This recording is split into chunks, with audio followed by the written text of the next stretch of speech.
terakhir nih keluar PP 55 yang Bapak bilang, wah ini ada berkesan pajak baru, ada yang merasa dulu kami kena setengah persen, sekarang enggak. Jadi ini Pak, kalau kita lihat mekanisme dengan menggunakan setengah persen base omset, dengan menggunakan katalah kalau badan 22%, ya kan, kali neto, mana yang lebih untung Pak?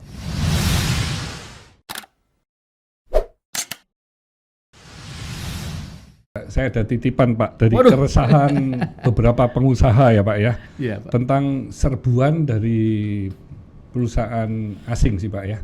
Baik mereka yang hanya import saja ataupun yang punya pabrik di Indonesia, tapi kurang disiplin dalam atau mungkin ada tanda kutip ada yang tidak fair di dalam melakukan penjualannya Pak. Betul. Nah ini kan pada akhirnya perusahaan lokal ini kan jadi berat Pak. Mereka yang sudah melapor dengan benar kan jadi tersaingi ya Pak ya. Betul.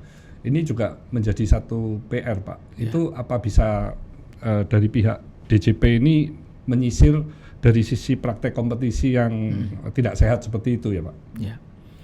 Baik Pak, ini memang suatu keprihatinan Pak ya. Jadi isu yang mungkin berita terakhir ya masalah, saya ingat waktu awal-awal Pak Menteri Purbaya menjabat itu masalah pakaian thrifting. Thrifting ya. Nah itu kan mulai itu. Kalau thrifting masih ya sangat ini karena itu bekas ya. Tapi kita juga realistis, banyak barang-barang yang kadang harganya nggak masuk akal. Baru Pak, yang baru-baru. Barang baru ya, barang baru dan mereka nggak masuk akal. Penjualannya dengan cash Pak. Cash kemudian ya murah gitu dan sebagainya, sehingga memang menekan dari industri dalam negeri kita. Betul. Kita tahu beberapa industri garment kita juga tumbang dan sebagainya. Dan berbagai sektor loh Pak. Betul. Bukan hanya garment aja Pak. Macam-macam itu, macam-macam benar Pak. Nah ini saya pikir ini harus bersama-sama ya Pak Hermanto.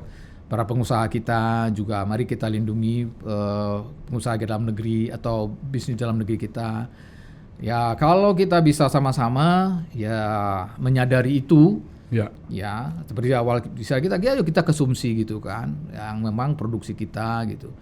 Ya, tapi sekali lagi namanya manusia Pak ingin yang lebih ekonomik ya, murah, dapat bahannya gitu. Nah tentu ada dua sisi ya Pak, ini pandangan pribadi saya, bagaimana kita memastikan barang-barang ini tidak masuk dengan mudah gitu, bisa dijaga betul. Yang kedua tentu yang melakukan usaha seperti ini dapat kita lakukan penegakan hukum. Tetapi satu sisi masyarakat juga kita perlu edukasi bahwa barang-barang yang sangat murah ataupun yang dijual banyak di pasar online seperti itu Pak, itu juga memiliki resiko lah gitu ya terhadap perekonomian kita. Sekali lagi Pak, ini harus upaya bersama. Nah khusus di Direktorat Jenderal Pajak Pak, kami ini kan follow the business, follow the money Pak. Ya, dan pajak itu tidak ngelihat uang halal haram Pak. Mau dari manapun kita tetap pajekin Pak. Ya jadi saat ini ya kita lebih melihat kalau ada indikasi perusahaan-perusahaan yang main cash tadi dan sebagainya, ya tentu mereka nggak bisa berdiri sendiri. Ya percayalah menurut kami, karena pasal 34 itu sudah memberi, pasal 35 di Undang-Undang KUP itu sudah memberi kewenangan ke kita untuk mengakses keuangan Pak. Jadi sekarang rekening saldo di akhir tahun yang 1 miliar itu sudah dilaporkan ke Direktorat Jenderal Pajak melalui sistem sekarang Pak.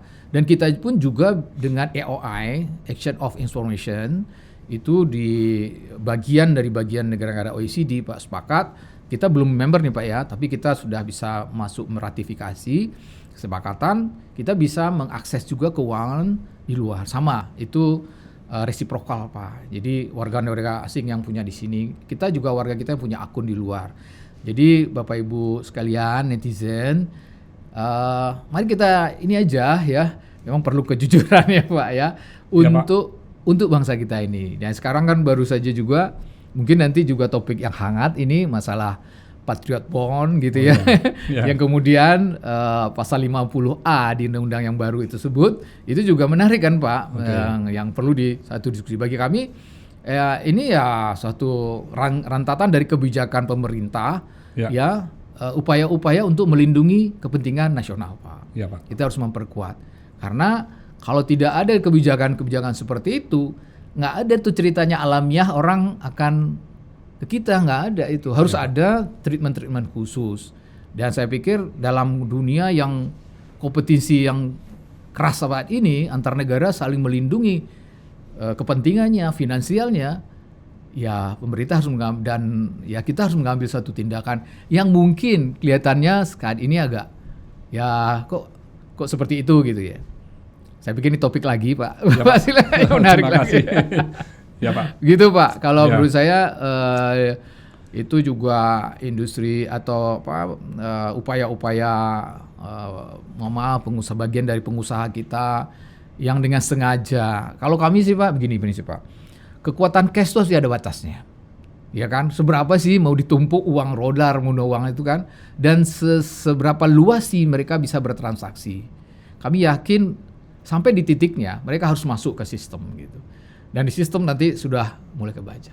Okay. Karena di pajak ini sebenarnya kami kan bisa melihat endowment-nya, Pak. Istilah kita endowment itu uang kemampuan ekonomi, income stream. Itu kan dimakan hilang, Pak. Dipakai untuk ya jalan-jalan. Pasti ada batasnya. Sisanya akan ada jadi aset. Mau nampaknya tabungan, deposito, saham, tanah, bangunan, sebagainya. Nah ini indikasi yang udah nggak bisa, Pak. Ya, nah, kalaupun mau ada yang menyimpan ini dan sebagainya, ya kita bisa masih, artinya berjalannya waktu itu akan sulit terus diminta. Menurut saya dengan era digital seperti ini, dunia yang sudah sangat dinamis, ya upaya-upaya seperti itu tidak akan langgeng, Pak. Menurut saya pengusaha lebih baik invest. Nah, Pak Hermanto ini salah satu contoh ya. Saya tahunya punya Avian, kemudian Cleo. Ya sekarang ternyata punya hotel, luar biasa nih. Saya sebagai orang baru di Surabaya, wah luar biasa, Pak. Ada hotel dengan brand lokal yang sekarang sudah punya determinasi khusus nih di Jawa Timur, bahkan udah kelas nasional nih.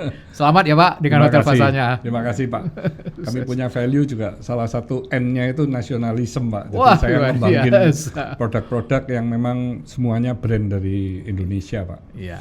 Jadi itu tadi memang kewurian, Pak ya. Jadi memang kalau penegakan hukum sudah bisa lebih diperketat ya, sehingga kalau ada target kenaikan pajak, itu kekhawatiran dari para pengusaha ini, petugas di lapangan ini kan tidak mencari sapi yang sama atau mungkin berburu di kebun binatang ya, Pak ya. Jadi ya cuman itu aja, Pak. Jadi kalau memang basis dari pendapatan perpajakannya bisa diperluas, karena ini juga untuk fairness, Pak ya, untuk persaingan yang sehat. Itu tentu para pengusaha yang sudah melapor dengan benar ini akan happy, Pak. Betul. Iya, Pak. Pak Hermanto dan Bapak Ibu semua, khususnya para wajib pajak, saya bisa declare sini, nggak usah khawatir, Pak, nggak usah khawatir. Ya, Insya Allah, saya kok yakin ya dengan reformasi yang dilakukan secara internal, secara ketat sekarang di Direktorat Jenderal Pajak, ya kami sudah melakukan proses reform ini bukan hari ini saja, Pak. Terus berlanjut. Tidak hanya sistemnya, administrasinya, termasuk kepegawaiannya, Pak. Kita tahulah menjadi orang pajak nggak mudah, nggak akan dipuji-puji juga, malah jadi sasaran hujat. Itu udah biasa, Pak, udah biasa. Karena memang nggak ada yang suka bayar pajak, Pak. Waktu kami masih di college, Pak, di akademik, itu ya di buku itu tertulis tuh, Pak, no voluntary taxpayer gitu. Nggak ada orang sukarela bayar pajak itu mesti di mindset kami gitu, Pak. Kenapa? Karena pajak itu ibarat menarik bulu angsa yang burung merak gitu, seolah digambarkan seperti itu. Orang dengan gagah punya suatu sumber daya kemudian dipungut gitu dengan paksa, karena memang bahasanya itu ada pemungutan paksa berdasarkan undang-undang. Tetapi keniscayaan, Pak, kita nggak mungkin menyandarkan kekuatan APBN dari sesuatu yang tidak berkelanjutan. Ya, sebenarnya ini prinsip gotong royong. Walaupun kelihatan seperti kapitalis ya, Pak ya, tapi gotong royong. Ya, yang kaya mensubsidi gitu ya, yang miskin. Sekarang pengusaha sampai 500 juta omset kita tax free. PPN nggak ada itu. 500 sampai 4,8 para pengusaha kita trading gitu ya, kita beri kemudahan berdasarkan pencatatan bruto aja, omset harian sudah bayar 0,5. bayar tiap bulan. Dan ini kan sebuah ekosistem Pak ya. Nanti kalau betul. itu semakin pembayaran pajak semakin besar untuk pembangunan, itu kan akan kita memperbesar. Fungsi kita juga mendorong perekonomian. Ini kue ini semakin besar. Betul. Dan percayalah, tax policy yang diadakan sekarang itu sudah, saya tidak mungkin declare ya, tapi silakan masyarakat perpajakan merasakan apa ini masih kurang pro gitu kan. Nah, karena memang kebijakan perpajakan ini tidak berdiri sendiri nih. Dia harus dengan instrumen lainnya. Kita nggak mungkin. Jadi kalau target tadi Bapak bilang, wah selamat nih Direktorat Jenderal Pajak bisa tumbuh 22%. Itu karena pengusaha, karena adanya wajib pajak yang patuh. Jadi kami mengadministrasikan aja, mengupayakan supaya nih. Kalau hasil pemeriksaan audit pasti nggak banyak Pak. Yang banyak itu dari voluntary Pak. Dari pembayaran ya kita sebut dengan pengawasan pembayaran massa yang memang bayar secara voluntary. PPh 25, PPN dalam negeri itu mencapai mungkin 95% itu dari voluntary. Ya memang kita awasi Pak. Tetapi pengusaha-pengusaha yang rutin melaporkan, membayarkan tiap bulan, wah itu menjadi kekuatan luar biasa. Nah itu yang harus kita tetap jaga dan lindungi Pak. Pak. Jadi tax policy yang kami lakukan saat ini itu sudah dirancang sedemikian rupa. Mungkin terakhir netizen juga lihat ada PMK 37 ya yang baru keluar itu untuk online Pak. Jadi ini bukan baru. Jadi PMSE, jadi perdagangan melalui elektronik ini sudah lama Pak. Kayak PPN awalnya PPN dulu Pak. Jadi kayak pelanggan Netflix itu langsung Netflix kita minta menjadi pemungut PPN. Iya, dia langsung memudahkan. Selalu kita lakukan cara-cara supaya mudah. Pak. Nah, sekarang ini Tokopedia, Lazada dan sebagainya, marketplace kita minta juga memungut PPh 22. Supaya apa? Flying fleet-nya juga fair gitu. Jadi bukan hanya pengusaha-pengusaha yang konvensional tidak online, kita minta bayar pajak gitu. Dan skemanya sama Pak. Juga sampai 500 baru bisa bayar.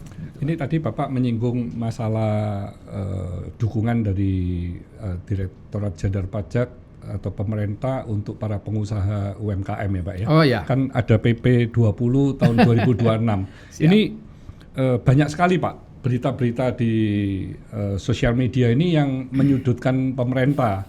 Padahal kalau menurut saya Pak, itu tadi Bapak sudah utarakan yang omset 500 juta ke bawah kan sudah nggak bayar pajak Pak ya. Betul. Terus kalau pengusaha kecil tetap dikenakan pajak UMKM yang 0,5%, termasuk PT perorangan Pak ya. Tapi mungkin sosialisasinya ini yang tidak jelas sehingga dikira para netizen itu dihilangkan Pak.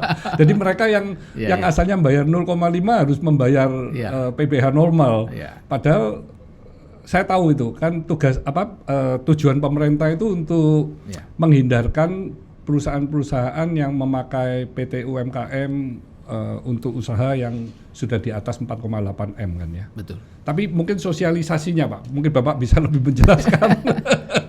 Ya, terima kasih Pak Hermanto memberi kesempatan nih kepada kami Pak di podcast yang luar biasa ini. Jadi gini Pak, kalau boleh sedikit cerita mundur lagi nih. Saya senang kalau supaya netizen punya basicnya ya. Tidak ujung-ujung kita sampai di PP 55 sekarang ya.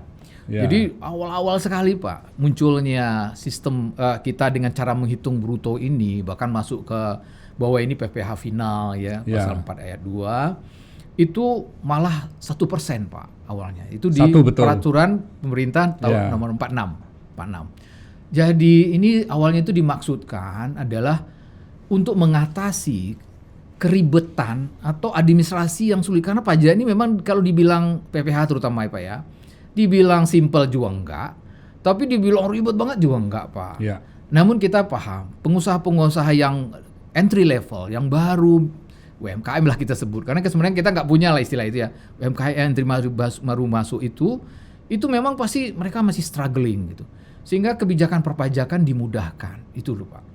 Satu, dibuat mudah. Yang kedua, kita beri waktu untuk mereka terus tumbuh sampai pada satu titik mereka harus kita yakinin itu mereka sudah bisa membuat pembukuan istilahnya.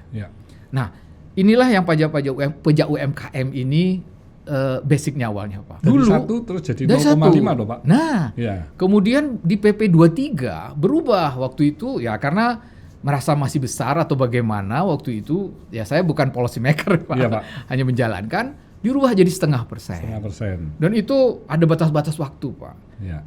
Termasuk wajib pajak badan, CV, PT, punya waktu koperasi, yayasan, orang pribadi dan sebagainya gitu. Nah, kemudian terakhir nih keluar PP 55 yang Bapak bilang, wah ini ada berkesan pajak baru, ada yang merasa dulu kami kena 0,5%, sekarang enggak. Jadi gini Pak, kalau kita ambil ujungnya dari maksud tadi, pertama memang sebetulnya kalau kita lihat mekanisme dengan menggunakan 0,5% base omset, dengan menggunakan katalah kalau badan 22% ya kan, kali neto. Mana yang lebih untung Pak? Belum tentu nih Pak, kalau untungnya 0,5% bruto Pak. Ya. Karena 0,5% bruto, itu rugi harus bayar Pak. Betul. Karena dari omset. Nah ini yang harus dilihat kalau secara. Dua-dua kalau rugi, dia nggak bayar apa-apa Pak. Nah, Pak Hermanto harus jelaskan tuh ke pengusaha. Jangan tiba-tiba bilang, waduh rugi nih. Ya. Hati-hati. Kenapa? Tapi kita harus percaya nih ya, bahwa yang neto ini ya sesuai. Di kami itu ada ya namanya harus biaya yang sesuai kan Pak, yang memang bisnisnya gitu. Jadi kalau mekanismenya nggak bisa kita judge langsung bahwa lebih menguntungkan 0,5% bruto daripada 22% atas neto. Apalagi ini ada yang di bawah 4,8 itu 50% di pasal 31E. Iya Pak. Di Undang-Undang UP. 11% jadinya ya. 11% ya. Iya, PPh-nya. Karena 50% dari 22 ya, benar. Iya. Nah, jadi mungkin secara mekanisme, ayo hitung-hitungan dulu. Itu satu Pak yang ingin saya sampaikan. Yang kedua, memang ada upaya-upaya yang nggak fair Pak, nggak di isinya persaingan tidak dalam playing field-nya nggak sama gitu. Yaitu pengusaha yang individu, orang pribadi, dengan yang sudah PT atau yang sudah besar gitu ya. Sehingga yang ini punya kemampuan tax planning dan sebagainya. Jadi mungkin netizen, Pak Hermanto juga dengar ada istilah firm splitting. Jadi bouncing, menahan agar aset itu tetap di bawah omset itu di bawah 4,8 dengan cara dipecah. Karena bikin perusahaan udahlah gitu kan. Katalah omsetnya sudah 7, ya itu masih kecil lah kalau 7 itu 8M. Bagi 2 kan jadi 4M. Ini kita buka aja ya. Dan data-data itu kelihatan gitu. Sehingga sekarang nggak mungkin lagi nih kalau udah PT, udahlah gitu kan. Mereka harus sudah yakin kita karena mereka ada RUPS dan sebagainya, mereka masih bisa mencatat lah, kita yakin gitu ya. Jadi di PP 55 ini teman-teman kita wajib pajak yang berupa badan itu memang tidak di eligible lagi di situ. Tapi tidak berarti langsung banyak PPh-nya enggak, harus assessment dulu, kita lihat dulu. Masih diberi kesempatan ini untuk koperasi 4 tahun. Ya kan? Karena koperasi memang masih learning ya Pak ya. Nah, jadi kita lihat lah nih koperasi seperti apa. Jadi harusnya tidak perlu terlalu khawatir. Karena ini udah berjalan nih, ya masih ini aja gitu, masih oke gitu kan. Nggak, intinya kan kalau perusahaan kecil yang omsetnya di bawah 4,8 itu pajak untuk 0,5 kan masih berlaku. Oh masih, gitu, Pak. Masih itu Pak, yang pengusaha menjadi itu, banyak sekali pemikirannya dari tidak dipakai. Oh ya maaf. Itu yang sudah tidak ada gitu Pak. Padahal itu kan masih ada ya Pak ya. Masih. Bahkan Pak, nih saya sambil cerita. Sekarang udah pokoknya berlaku terus. Nah, malah nggak ada batas waktu. Nggak ada batas waktu. Kalau omsetnya tidak. Nah, hanya batasnya hanya omset. Tapi waktunya kalau misalnya dia nggak bisa perusahaan itu ya, mohon maaf, karena mungkin ya kemampuan supaya di bawah 4,8 ya silakan. Dan 4,8 itu termasuk pendapatan, misalnya dia punya pendapatan menyewakan rumah, menyewakan lahan, itu masuk agregat. Di omset itu kan? Ya, agregat Pak, agregat. Termasuk juga ya ini kita lihat Pak misalnya dengan keluarga dan sebagainya. Ini di detailnya ada. Di detailnya ada Pak. Jadi aturannya lebih diperjelas ini Pak. Diperjelas. Ya? Karena saham Pak, ini ada yang bertanya Pak. Saya ini bisa nggak mempunyai usaha yang misalnya dia buka depot tapi omsetnya belum 4,8, dia ikut pajak UMKM, tapi dia punya pendapatan Pak dari jual beli saham itu puluhan miliar Pak. Wah. Maksudnya jual beli sahamnya ini puluhan miliar, belum tentu kalau saham itu kan untung atau rugi kan Pak, itu karena final kan Pak ya. Nah itu dihitung di 4,8 ini atau tidak kalau saham, Pak. Dia maksudnya ada trading saham itu, Pak. Ya. Tapi trading sahamnya banyak, puluhan miliar gitu. Ya. Karena ini kan kadang ada yang nggak masuk ya, sebentar.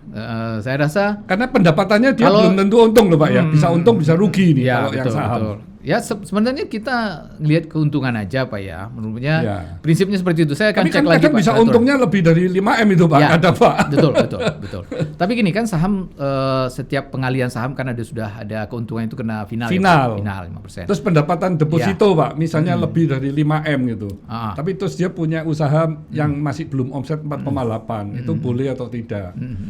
Gini ini kan masih rancu, Pak, kadang, Pak. Iya. Nanti saya cari detailnya lagi, Pak ya. Karena ada beberapa nih, Pak, ketentuannya. Seperti kemarin tuh kita pertajam lagi untuk yang pekerja bebas, Pak, profesi seperti itu. Karena kalau misalnya lawyer, dokter gitu ya, gajinya yang pendapatannya sudah besar. Influencer misalnya, Pak. Pendapatannya sudah besar. Sekarang kan anak-anak muda jadi content creator, luar jadi biasa, brand Pak. Brand ambassador itu dari TikTok dapat sekian. Sudah miliaran itu. Itu memang kita keluarkan. Tapi kita udah nggak boleh. Tapi dokter juga nggak boleh. Sama, Pak, sama. Yang berbasis profesi nggak bisa. Kalau gaji, Pak.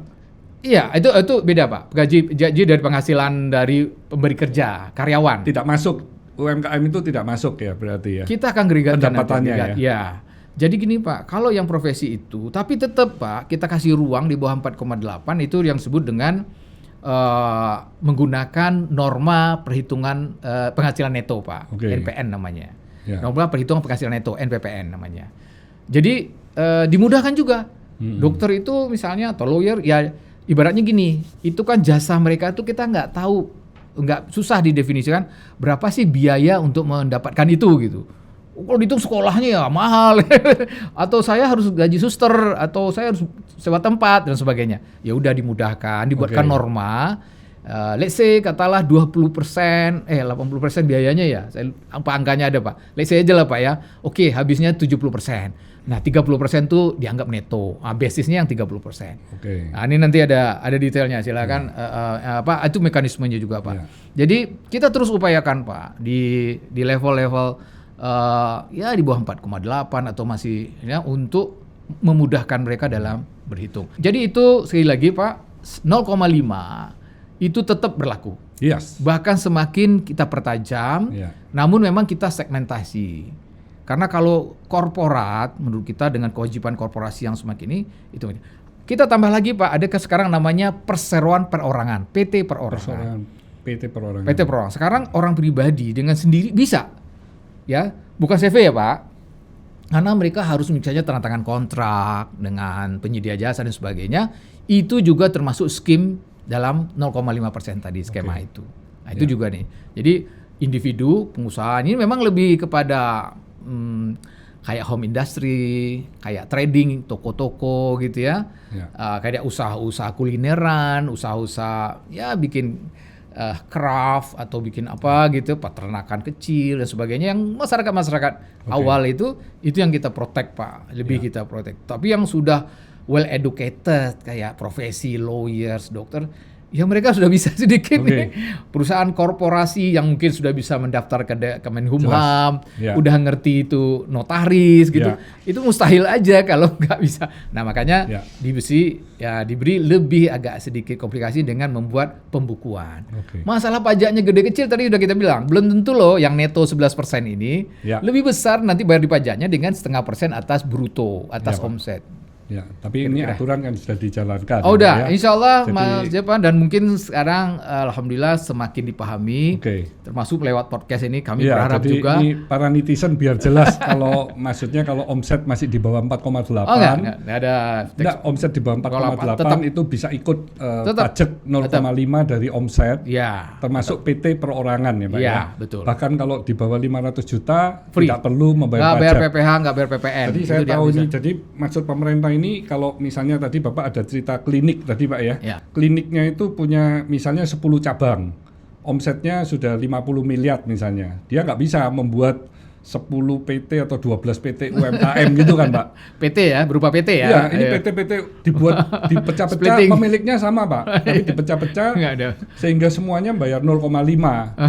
Nah kalau ini tidak bisa, tentu bagi klinik yang sudah PT membayar PPh 22%, ini persaingannya jadi lebih fair Pak. Betul. Kalau misalnya dia bersaing, yang satunya UMKM, nah, yang karena satunya beda cara hitung nih kan, beda cara hitung. Makanya ini kan juga fairness lagi kan Pak. Betul. Makanya ada isu transfer pricing di konteks ini juga Pak. Jadi dia mengalihkan biasanya dengan banyak punya cabang ya Pak. Betul, membuat punya upaya 10, supaya pada 20, gitu. Pada metode perhitungan yang lebih menguntungkan. Ini yang tidak boleh gitu Pak ya. Itu yang kita supaya persaingannya itu dalam satu area yang sama, supaya ya nggak fair kan Pak kalau kita ini kan sebenarnya batasan untuk korporasi itu 4,8 juga masih ini ya sekarang ini ya. Jadi ini tetap dinamis Pak. Ya, Pak. Akhirnya policy ini akan ya pastilah akan diperbarui, dilihat dinamikanya. Tetapi paling tidak berdasarkan data, berdasarkan dinamika di lapangan, mungkin banyak juga keluhan dan sebagainya. Ini saya nggak bisa dagang nih yang pakai ini kan karena saingan saya cuma bayar sekian-sekian misalnya nih Pak. Ya oke deh, kita buat satu model gitu. Baik Pak. Pak, ini ada beberapa multi tafsir berkaitan dengan Undang-Undang P2SK dengan pasal 50A ayat 5 Pak ya. Aduh, sampai juga ya. Jadi ini negara akan menjamin melindungi pembelian instrumen surat utang khusus sebagaimana dimaksud pada ayat 4 dari penuntutan secara pidana umum, pidana khusus, termasuk di dalamnya pidana perpajakan dan gugatan secara perdata. Ini mungkin yang Patriot Bond dan juga Merah Putih Bond yang mungkin akan segera diluncurkan ya. Nah ini banyak multi tafsir ini Mas Ian Pak. Mungkin Bapak bisa memberi penjelasan ini Pak. Waduh. Berat nih, podcast yang paling berat saya ketemu. Iya Pak. Aduh Pak Hermanto, pertama tentu saya lagi declare lagi nih harus saya nyatakan mungkin saya tidak dalam kapasitas yang cukup ya Pak, menyampaikan itu. Namun dari kebijakan yang kita tahu, mungkin masyarakat terutama wajib pajak juga melihat ini adalah sesuatu yang sudah menjadi keputusan karena sudah dituangkan dalam undang-undang ya, di mana ada satu instrumen yang memberikan ruang untuk ya seperti tax amnesty lah gitu ya. Jadi silahkan nanti mekanisme ini bisa dijalankan. Kalau kita lihat secara mudahnya dulu, ya pemerintah melalui mekanisme dedian antara menerbitkan bond, dan apabila ada para pihak siapapun gitu ya membeli bond ini dan uangnya masih stay ada, tentu mendapatkan return, namanya juga ada bond, ya kan. Nah ini akan diberikan privilege gitu kan. Tapi kan harus yang bondnya dan antara, dan itu di primary market Pak, nggak boleh di secondary. Salah satunya tadi adalah tidak ada tuntutan di undang-undang perpajakan. Jadi ya kami akan jalankan Pak pasti. Ya tentu mekanisme detailnya belum ada Pak. Hanya secara umum kita bisa lihat misalnya ada seorang wajib pajak yang kemudian uangnya dulu terparkir di luar negeri dan belum pernah dilaporkan di SPT gitu ya. Ya kalau itu langsung dibelikan oleh bond, secara mudah saya menerjemahkan aturan ini Pak adalah kami di pajak udah nggak bisa lagi menanyakan atau meminta lagi dari mana ini asal usul untuk kami kenakan PPh atau kami kenakan pajak-pajak yang terkait gitu. Jadi ya seperti tax amnesty. Kalau tax amnesty yang pertama TA yang dulu itu dengan membayar tebusan kan istilahnya ya Pak, atau dengan PPS kemarin juga itu juga ada dengan bayar sebagian uang tebusan. Itu kompensasinya bayar pajak. Bahkan ada sebagian pengamat bilang kalau dulu uangnya hangus nih gitu. Hangus kan, bukan hangus sebenarnya untuk negara lah masuk. Ya kalau ini enggak. Jadi si pembeli bond kan tetap memiliki uangnya, tetap memiliki aset, bahkan mendapat return. Hanya saja nih pemerintah dengan mekanisme ini, kebijakan ini karena sudah menjadi keputusan politis, ya ini kita lihat lebih memudahkan. Jadi mungkin bukan ya, perhitungannya masih ada banyak aset-aset kita gitu ya.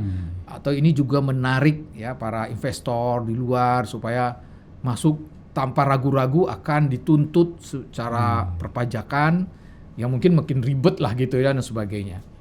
Jadi ini sungguh menarik Pak, sungguh menarik. Jadi sudah diputuskan itu Pak ya? Ada, sudah di 5A itu kan sudah diputuskan. Tapi masih belum launching kan Pak? Merah putih bondnya kan masih belum ini. Saya belum tahu pasti Pak ya, kayaknya belum ya. Saya berarti belum, sedang. Dan itu hanya uang yang diinvestasikan Pak ya. Jadi misalnya satu PT itu memiliki dana 20 miliar misalkan Pak. Yang diikutkan Merah Putih Bond cuma 5 miliar gitu. Ya sebagaimana penjelasan Pak Menteri. Ya Pak Menteri. Yang 15 ini kan tidak dilindungin kan Pak? Karena gini Pak, kami di Direktorat Jenderal Pajak itu hanya berdasarkan apa yang dilaporkan melalui SPT. Enggak, maksudnya di SPT-PT, misalnya di PT tersebut ada dana 20 miliar Pak. Iya. Yang ikut Merah Putih Bond hanya 5 miliar Pak. Ya enggak apa-apa. Yang 15 miliarnya ini apa juga ikut dilindungin Pak? Di PT-nya tersebut. Maksudnya tidak dicek, tidak ditanya asal-usul segala macam. Ya, jadi ini kan yang ikut cuma 5 Pak? Iya. Ya, yang dilindungin cuma yang 5? Yang 5 ini. Yang 5 ini. Ya, yang jadi 5 ini, kalau mau ya 20 ikut semua gitu Pak ya. Dan dengan catatan kan, ini bayangan Bapak 20 ini pajak belum tahu Pak. Oh, pajak belum tahu? Belum tahu, kami belum tahu. Kalau sekarang ada uang yang sudah dimasukkan di SPT, dilaporkan di SPT, itu biasa aja. Ya, nggak ada masalah. Ini keistimewaannya kan tadi adalah dia dengan pengaturan tidak ada tuntutan dari atau diproses di perpajakan adalah yang belum dilaporkan di pajak. Betul. Jadi basisnya adalah di SPT, ya kan? Ya di SPT setiap tahun wajib pajak kan lapor Pak. Pak Hermanto lapor SPT tahunan kemarin punya kenen. Mohon maaf, ya saya bukan siapa tahu Pak Hermanto masih punya di Singapura, di Hong Kong gitu. Terus Pak Hermanto enggak lah, nanti rame susah sama Pak Aridel dan ini kan. Nah, nanti Pak Hermanto bisa nih, ada pintu. Oke. Tapi Bapak masuknya dengan beli bond ya. Nah, bayangan saya nih Pak, setelah Bapak beli kami kan tahu jadinya. Ya kan? Nah, ini kan akan dicatat di SPT berikutnya. Oke. Ya, Bapak memiliki aset Patriot Bond. Seperti itulah bayangan saya. Iya, Pak. Ini kita nggak boleh. Jadi bisa tadi 20 miliar tadi dibelikan, bond yang 20 miliar ini kami belum ada di ini. Kalau masuk pasti kami tanya kan Pak, ini dari mana dan bagaimana PPh-nya ya. Nah ini kalau ini ada keistimewanya Undang-Undang Pasal 50A ini adalah menyatakan tidak bisa lagi dituntut. Dan itu selama 5 tahun itu Pak ya? Selama-lamanya lah yang 20M tadi kalau gambaran Bapak itu. Nah, kalau misalnya hanya setahun 2 tahun ikut Merah Putih Bondnya, kan setelah dananya masuk di SPT sudah kan bisa ditanya Pak. Ya makanya disebut kayak klien udah selesai. Udah nggak ada batasan waktunya nggak Pak? Harus 5 tahun atau berapa tahun? Saya lihat ya, tidak ada di ketentuan tersebut, tidak ada. Ketentuan umumnya karena kalau cuma hanya 1 tahun 2 tahun ikut kan berarti jadi 1 tahun 2 tahun kemudian bondnya ditarik. Ya, kita tunggulah nanti. Gimana itu? Ya tunggulah nanti.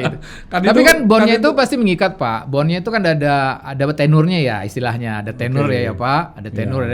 Kalau sekarang misalnya kita beli ori atau suku ya kita biasanya ya kan itu kan ada tenur 3 tahun 2 tahun itu dengan atraktif itu.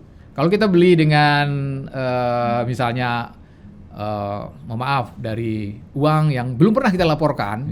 Itu pasti tertangkap Pak sama DJP karena DJP kan dapat laporan ini pembeli saham ini membeli sekian gitu di matching dengan SPT loh kok nggak ada nih Bapak ini punya aset atau punya tabungan atau punya akun punya kemampuan cuma misalnya 5 miliar kok bisa beli 20 miliar.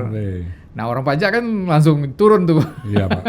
Tapi itu kan based on data karena kita kan sebenarnya data. Nah itu yang kita konfirmasi, itulah yang dimaksud supaya tidak lagi ada keribetan itu udah clear.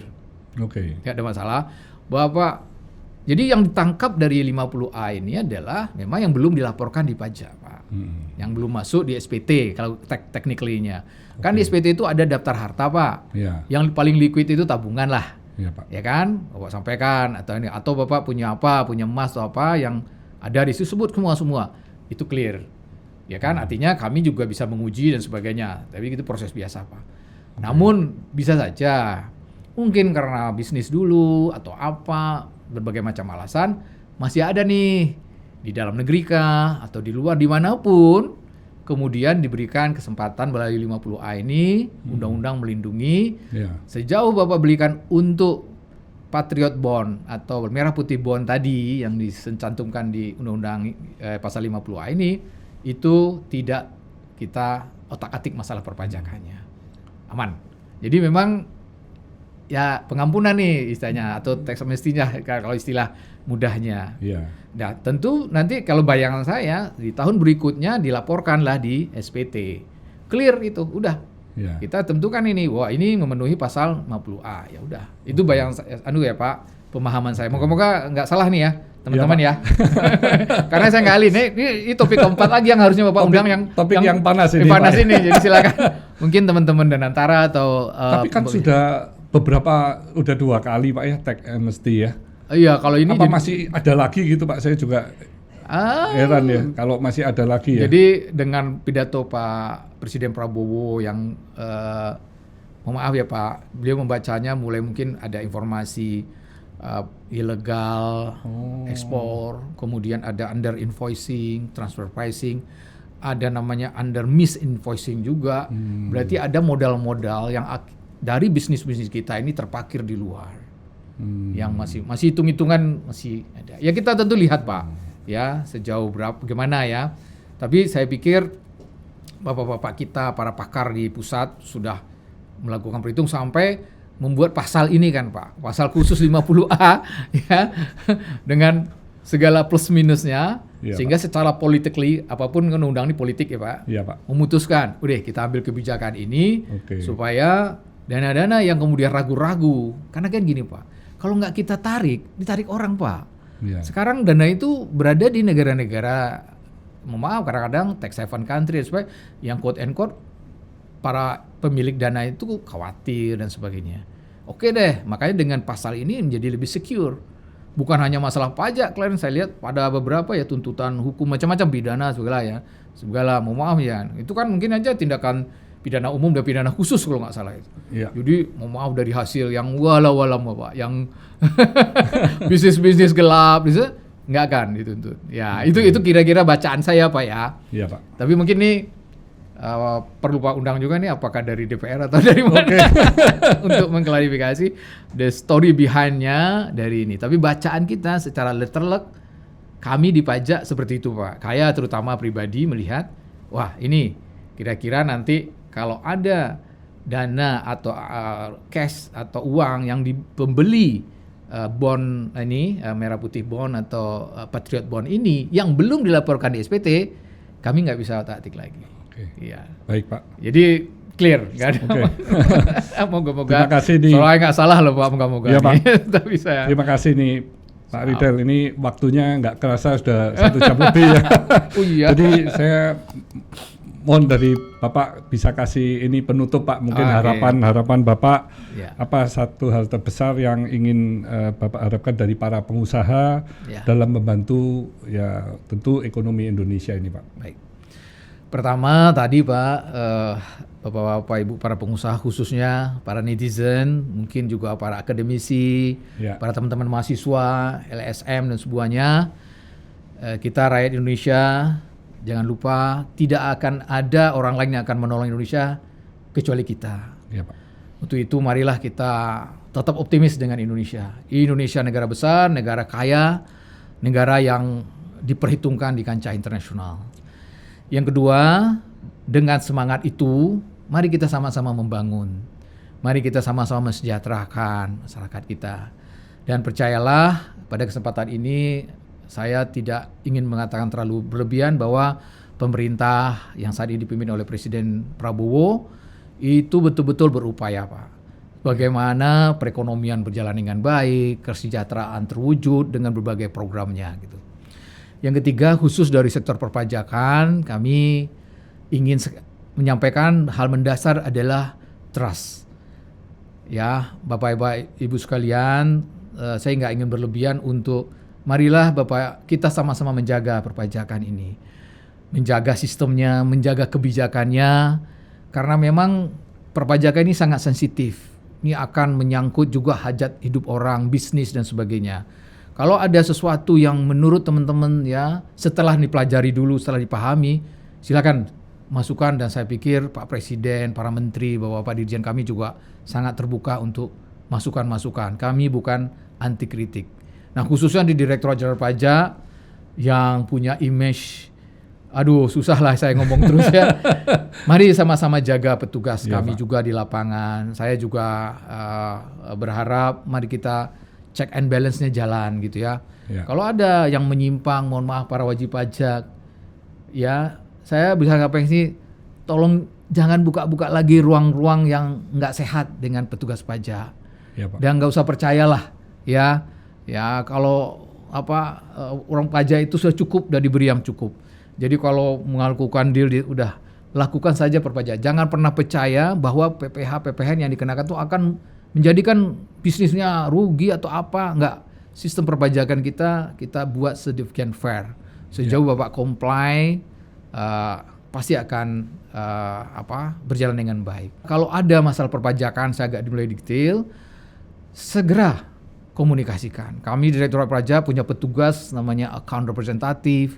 Kalau agak sulit karena mereka masih agak muda-muda, mungkin penjelasannya terlalu technically, jangan sungkan-sungkan. Pergi ke manajemen, kepala kantornya, atau ke kanwilnya, atau lewat asosiasi, atau lewat orang-orang yang mungkin bapak-bapak ibu percaya. Misalnya channel ini dipercaya, silakan. Baik. Ya kan? Dan kami sangat terbuka untuk itu. Ya. Apapun, mikro pun nggak apa-apa. Masalah Baik. Pak, saya kok ditekan gini, wajah nggak jelas, hitungannya nggak jelas dan sebagainya. Ya seperti misalnya, ya tadi mungkin ada topik baru JHT ya Pak ya. Ini juga menjadi hot issue ya, yang kemudian ayo kita perjelas gitu kan. Ya Pak. Ya kemarin Pak Menteri, Pak Dirjen kami Bapak Bimo juga diwawancarai di Doorstop ya kemarin waktu launching PMK 37 juga ditanyakan masalah itu gitu. Jadi ayo kita bawa ke ruang-ruangan yang lebih edukatif, lebih mencerahkan, ya kan, daripada kita menyebar isu-isu yang tidak, ya maksud saya tidak mendidik kepada masyarakat, itu akan hanya kontraproduktif gitu. Jadi para pengusaha apapun yang dirasakan pada tahap SP2DK, ya SP2DK jadi ngetren namanya sekarang ya. Itu hanya mengkonfirmasi, ada data kita konfirmasi, bisa data itu salah. Jadi jangan usah takut dulu. Tapi ada kemungkinan benar, ada. Ayo kita selesaikan aja di administrasi. Ya kan, jangan sampai lah. Kami juga nggak ini Pak, pemeriksa itu pusing kita. Walaupun KUP memberi ruang itu sebagai responsive assessment berdasarkan data, kita bisa memeriksa. Nah, walaupun nanti di level pemeriksaan itu sudah jelas harus banyak step-step yang harus diikuti dan selalu kesetaraan wajib pajak dengan petugas pajak betul-betul dijaga. Ada closing, ada pernyataan bahwa Bapak menyampaikan data, tidak menyampaikan data. Bahkan setelah ditetapkan pun Bapak masih tidak puas, ada ruang untuk keberatan, ada kesempatan untuk banding. Kalau banding udah di luar Dirjen Pajak, bisa ke pengadilan dan sebagainya. Jadi nggak usah sampai tahap-tahap yang sampai kita pidana pajak Pak. Iya Pak. Ya itu ya. Kami pun sampai saat ini masih bergelut dengan itu ya Bapak. Jadi kepada wajib pajak khususnya, mari kita buka urusan perpajakan ini di ruang-ruang yang lebih netral lah ya, tidak perlu memperluas isu-isu yang tidak di tempat. Kalau ada salah satu kasus langsung ke kantor pajak, ke manajemen, kalau perlu ke Pak Dirjen, kalau perlu ke Pak Menteri. Ya saya pikir sih kalau untuk Jawa Timur paling tinggi sampai di Kamdilnya aja lah. Nggak usah sampai Pak Menteri mikirin hal-hal itu ya. Nggak usah lah. Ya masih ada solusi. Saya nggak yakin nggak ada solusi gitu ya Pak ya. Pak. Nah jadi apalagi nih ada podcast ini ya. Saya kalau ada nanti yang bisa bertanya silakan kami buka ruang boleh. Itu. Terima kasih Pak Hermanto, luar biasa ini kesempatan ini. Semoga apa-apa yang baru kita omong ini bermanfaat. Itu aja Pak. Pasti Pak. Jadi terima kasih Pak Hermanto. Para pengusaha harus percaya ya. Jadi kita adalah mitra ya Pak ya. Oh iya. Jadi mitra yang sama-sama harus bersama-sama bagaimana bisa membangkitkan ekonomi Indonesia ya. Betul. Jadi yang mau berekspansi terus berekspansi. Ya, jangan ragu-ragu. Tetap optimis Pak. Ya, tetap optimis. Indonesia pasti menjadi negara yang maju ya. Maju. Terima kasih Pak atas waktunya. Terima kasih Pak Hermanto. Stay humble, stay positive, stay on fire. Ya.